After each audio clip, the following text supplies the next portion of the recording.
واحلل عقدة من لساني يفقهوا قولي رضيت بالله ربا وبالإسلام دينا وبمحمد صلى الله عليه وسلم نبيا ورسولا الله أكبر الله أكبر اللہ اکبر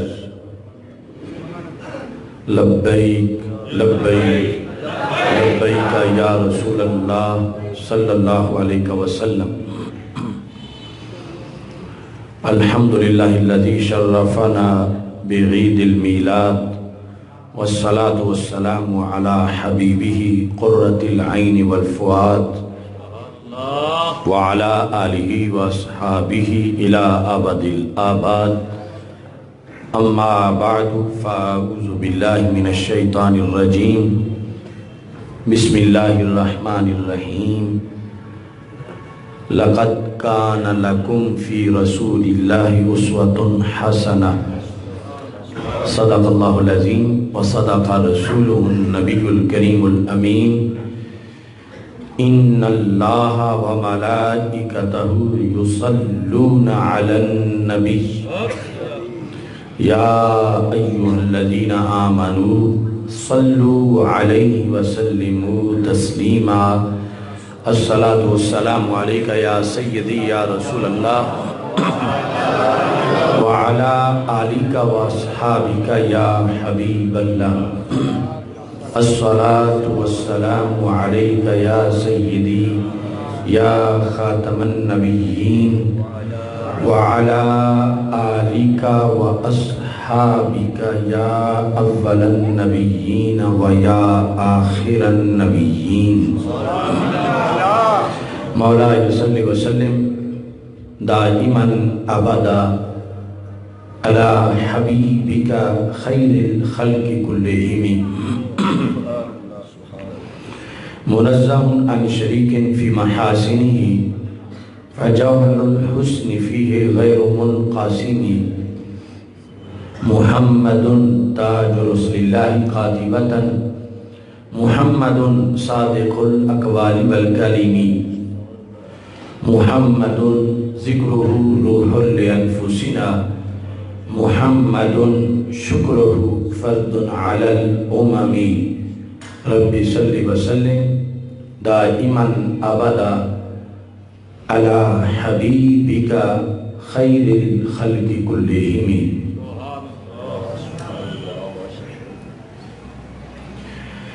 نصیب چمکے ہیں فرشتوں کے کہ عرش کے چاند آ رہے ہیں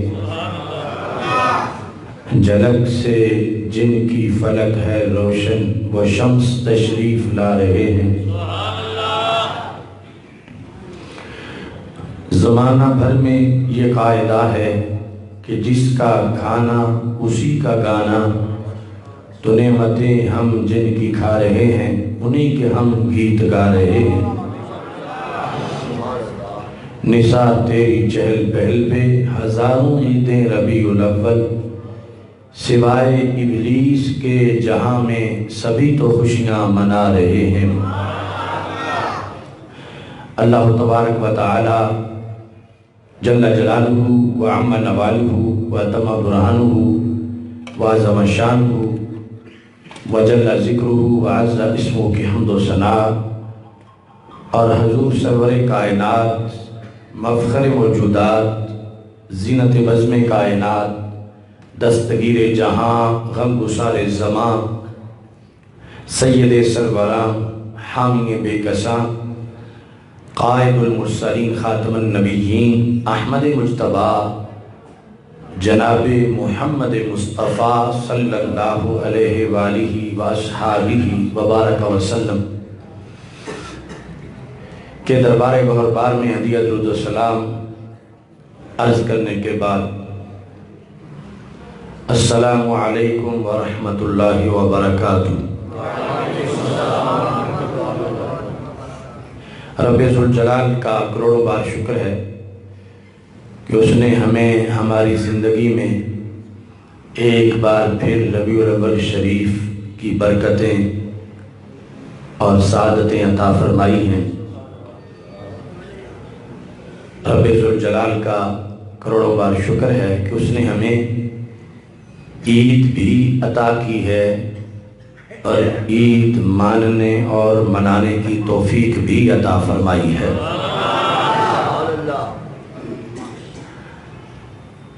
آج کا یہ اجتماع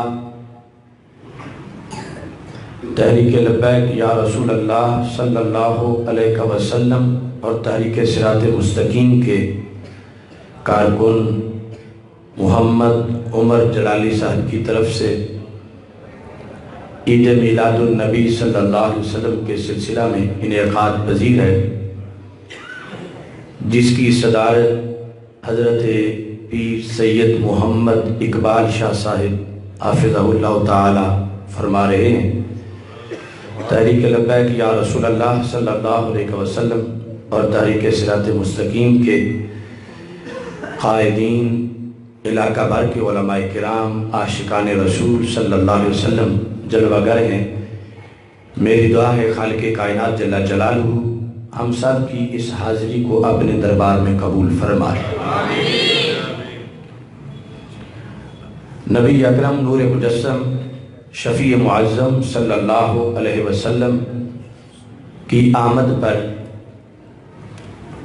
اللہ تعالیٰ کے شکر کی ادائیگی کو محفل میلاد سے تعبیر کیا جاتا ہے۔ اگرچہ آپ صدیوں پہلے اس جہان میں تشریف لائے، لیکن اب تک اور قیامت تک اور ہمیشہ کے لیے آپ کی روشنی سے ہی زمانہ روشن ہے۔ چمک تجھ سے پاتے ہیں سب پانے والے، میرا دل بھی چمکا دے چمکانے والے۔ ہمارے دلوں میں جو نور ایمان ہے، یہ یقیناً طیبہ کے چاند کی چاندنی کا نام ہے۔ اس بنیاد پر شکر لازم ہے اور اس شکر کی ادائیگی کا اہل سنت و جماعت اہتمام کرتے ہیں۔ نبی اکرم نور مجسم شفیع معظم صلی اللہ علیہ وسلم کی آمد پر خوشیوں کے اظہار سے آپ کی آمد کی تعظیم دشمنوں کو بھی سمجھ آتی ہے کہ آنے والی ہستی کوئی عام ہستی نہیں، بلکہ وہ ہیں جن کے صدقے اللہ نے سارے جہان پیدا کیے ہیں۔ رسول اکرم صلی اللہ علیہ وسلم کی ولادت باسعادت کی تعظیم کے لیے یہ بھی ضروری ہے کہ آپ کی تعلیمات کی تعظیم کی جائے، اور آپ کی تعلیمات کی تعظیم کا حصہ اہم یہ ہے کہ ان تعلیمات کو پڑھا بھی جائے اور ان پر عمل بھی کیا جائے اور اسی کی روشنی میں اپنی زندگی ہمارے آقا صلی اللہ علیہ وسلم اتنے اکمل ہیں کہ آپ کی مبارک زندگی کی ہر گھڑی کو اللہ نے اپنے بندوں کے لیے ایک معیار قرار دیا ہے کہ اگر تم یہ چاہتے ہو کہ تجھ سے محبت کی زندگی بسر کریں، وہ کام کریں اور وہ طریقے اپنائیں، ان اداؤں کے مطابق اٹھیں بیٹھیں چلیں پھریں کھائیں پئیں کہ جس کی بنیاد پر اللہ ہمیں دیکھ دیکھ کے خوش ہو، نہ کہ معاذ اللہ اس کی طرف سے ناراضگی ہو۔ رب ذوالجلال نے اپنی پسند بتانے کے لیے یہ اعلان فرما دیا، لَقَدْ كَانَ لَكُمْ فِي رَسُولِ اللَّهِ أُسْوَةٌ حَسَنَةٌ، کہ ایک ذات کائنات میں ایسی ہے جنہیں میں نے اپنا حبیب بنایا ہے اور ان کی ہر ادا عیب سے پاک ہے۔ ان کا ہر طریقہ اللہ کو بڑا پیارا ہے، اور ان کی زندگی کا کوئی ایک سیکنڈ بھی ایسا نہیں کہ جس میں رب ان سے ناراض ہو۔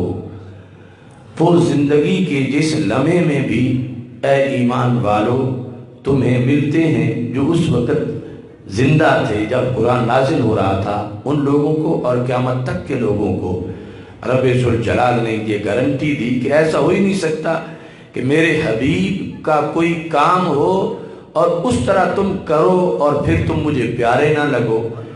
ان کی ذات اتنی جامع ہے کہ ان کی حرکات و سکنات کے اندر اللہ نے حسن ہی حسن رکھا ہے، تو جو پھر اس رنگ میں رنگا جاتا ہے رب اسے بھی محبوب بنا لیتا ہے۔ قُلْ إِن كُنْتُمْ تُحِبُّونَ اللَّهَ فَاتَّبِعُونِي يُحْبِبْكُمُ اللَّهُ، کہ اگر تم یہ چاہتے ہو کہ تم اللہ سے پیار کرو تو ویسے تو تم رب کے محب بھی نہیں بن سکتے، لیکن اللہ فرماتا ہے محبوب انہیں بتا دو کہ اگر تم میرے طریقے پہ چلو گے تو پھر صرف محب ہی نہیں، اللہ تمہیں اپنا محبوب بھی بنا لے گا۔ وَيَغْفِرْ لَكُمْ ذُنُوبَكُمْ، اور اللہ سارے گناہوں کو بخش دے گا۔ تو رسول اکرم صلی اللہ علیہ وسلم کی آمد سے انسان کا یہ بہت بڑا مسئلہ حل ہوا کہ کس طرح رب ذوالجلال کو راضی کیا جا سکتا ہے، اور ایک شکل انسانی میں ایسا پیکر رب نے انسانیت کو دیا کہ جہاں گمان نقص بھی نہیں ہو سکتا، نقص تو بڑی دور کی بات ہے، وہاں کوئی کمی کا خیال بھی نہیں کیا جا سکتا، کمی ہونا تو بڑی دور کی بات ہے۔ تو رب ذوالجلال نے یہ کرم کیا کہ اتنی جامع ذات کو شکل انسانی میں انسانوں میں مبعوث فرما دیا کہ یہ گارنٹی ہے کہ ان کے کسی کام کے اندر بھی ایسا نہیں ہوگا کہ ان کا فعل تم اپناؤ اور کل تمہیں نقصان ہو جائے، نہیں نہیں، یہ کامل اور جامع اتنے ہیں کہ ان کے ہر طریقے کے اندر رب ذوالجلال نے طریقے کو اپنانے والوں کے لیے جنتوں کا اعلان کر رکھا ہے۔ یہ بہت بڑا کرم ہوا 12 ربیع الاول شریف کو انسانیت کے لیے۔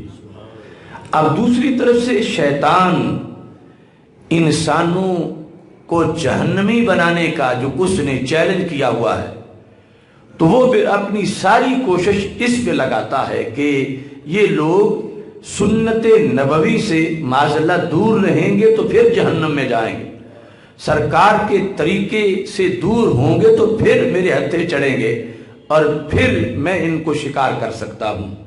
تو اس ملعون کی ہر وقت یہ کوشش ہے کہ انسان کو رنگا رنگ کائنات کے مختلف روپ اور یعنی فحاشی بے حیائی کے لحاظ سے بڑے بڑے جو فلمی ایکٹر ہیں یا دین دشمن مختلف قسم کے یہود و نصارہ ہندوؤں سکھوں کے جو روپ ہیں وہ شیطان مسلمانوں کو دکھاتا ہے اور پھر وسوسے ڈالتا ہے کہ تمہیں تو بڑا پابند کر دیا گیا ہے، دیکھو وہ کتنے موج میں ہیں، وہ جیسے چاہتے ہیں کپڑے پہن لیتے ہیں، جو چاہتے ہیں کھا لیتے ہیں، جہاں چاہتے ہیں بیٹھ جاتے ہیں اور جس طرح چاہتے ہیں سن لیتے ہیں، تمہارے کانوں پر پابندیاں ہیں، آنکھوں پر پابندیاں ہیں۔ تو یہ شیطان وسوسے ڈال کر انسان کو بھٹکانا چاہتا ہے۔ جو بھٹکتا ہے تو قرآن کہتا یوم یعد الظالم علی یدی یقول یا لیتنی اتخذت مع الرسول سبیلا۔ آج تو وہ سمجھتا ہے کہ میں نے انگریزوں کا طریقہ اختیار کیا تو معاشرے میں مجھے بڑا سمجھا جا رہا ہے۔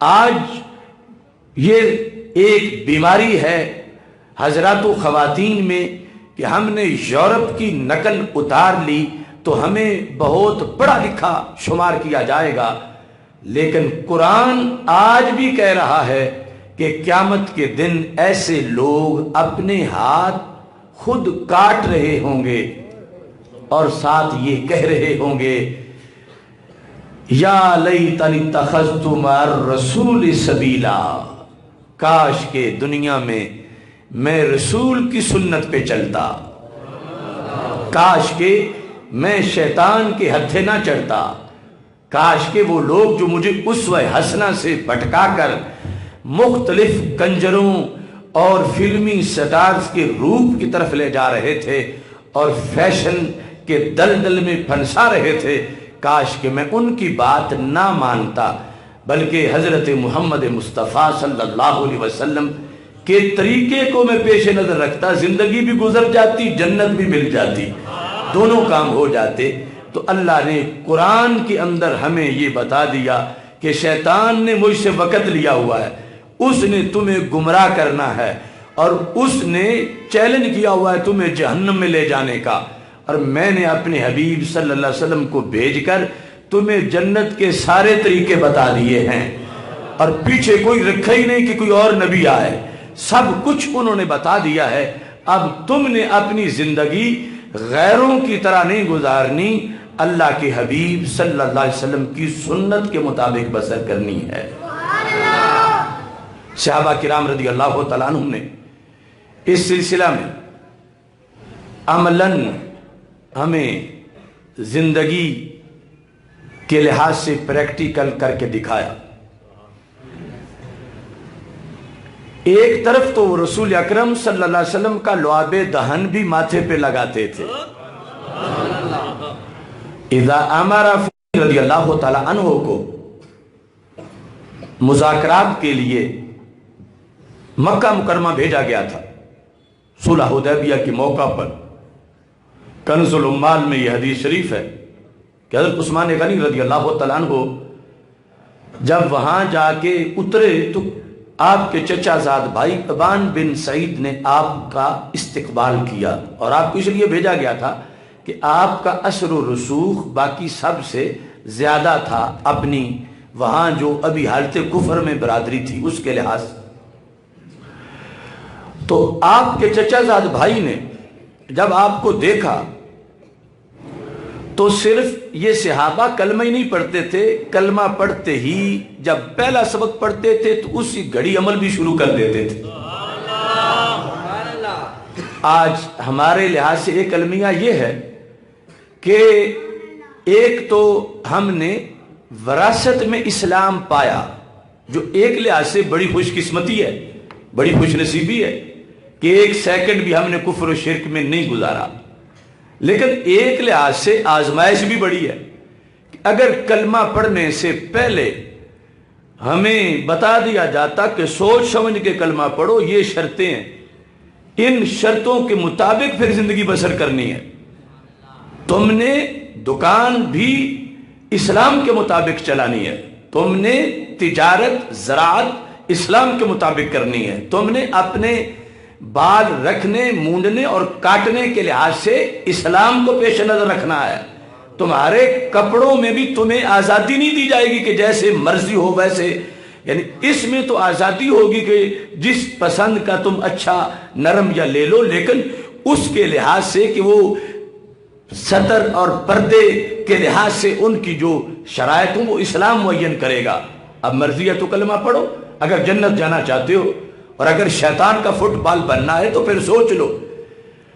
ہمیں ماؤں کے دودھ میں ہی اسلام حاصل ہو گیا، اور یہ بہت بڑی سعادت ہے، اور ہم نے بر صغیر میں جس ماحول میں آنکھ کھول لی تو یہاں ہندو سکھ کیا کیا اور انگریز اپنی رسمیں اپنے رواج چھوڑ کے چلے گئے، اور پھر یہ جو آج کا میڈیا ہے، آزاد میڈیا، یعنی شرعی طور پر مسلمانوں کے ملک کی فضائیں ایسی محفوظ ہونی چاہیے کہ کوئی کافر، کوئی مشرک، کوئی یہودی، کوئی نصرانی کسی طرح بھی اپنی بات مسلمانوں کے دماغ تک نہ پہنچا سکے۔ یہ قرآنی نقطہ نظر سے فرض ہے اسلامی سلطنت کے لحاظ سے، سورہ حجرات اور دیگر مقامات پر واضح حکم ہے، لیکن آج ہم تو یوں ہیں جیسے